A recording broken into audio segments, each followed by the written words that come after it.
تمام پیغمبرها عهد داده هستند به الله تعالی که اگر پیغمبر صلی الله علیه و سلم پیغمبر شوند آنها آمده اگر زنده باشند دستگیری میکنند. بنابراین در جنگ بدر حضرت خضر نآمدند.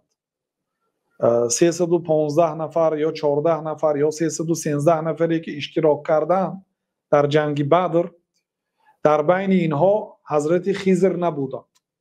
الله تعالی از تمام پیغمبرها عهد گرفته بود که اگر این پیغمبر بیاید و جنگت، شما آمده در پهلوی او می ایستید، یاری می دهید این پیغمبر را. یگان پیغمبر نآمد برای اینکه همه آنها گذشتگی بودند، از جمله حضرت خضر هم پیغمبر بودند، از دنیا گذشتند. قولی که ولی میگوید قولی ضعیف است و قولی باطل است، خیلی که در تفسیر اضواء البیان و تفسیر بیان کردند. حضرت خضر پیغمبری الله بودند، ولی نبودند.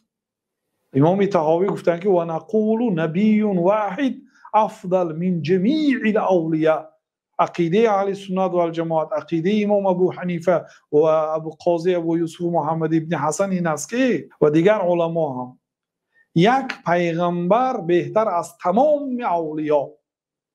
تمام اولیاء در یک جمله یک پیغمبری که یگان کس پیروی نکرده بود او بهتر است. بنابراین حضرت خضر پیغمبر بودند، یعنی از اولیاء مرتبهشان بلند بود. بنابراین بعضی کارها اجرا کردند که اون کارها حرام بود، گفتن که من این کارهای از پیش خودم نکردم، اینا فرمان الله بود. حتی موسی پیروی کردند، رفته علم گرفتن از خضر.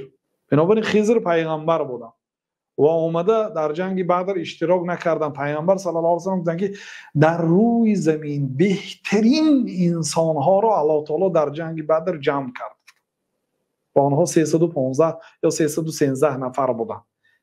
بهترین شخصیت ها را جمع کرد. بنابراین علما میگن که بهترین صحابه ها بدری ها هست، یعنی آنهایی که به جنگ بدر اشتراک کردند. در روی زمین بهترین آدم ها رو الله تعالی در اینجا جمع کرد. اگر خضر زنده میشدن در اونجا جمع میکرد الله تعالی. بنابراین خضر هم پیشتر از پیامبر صلی الله علیه و سلم گذشته بودند.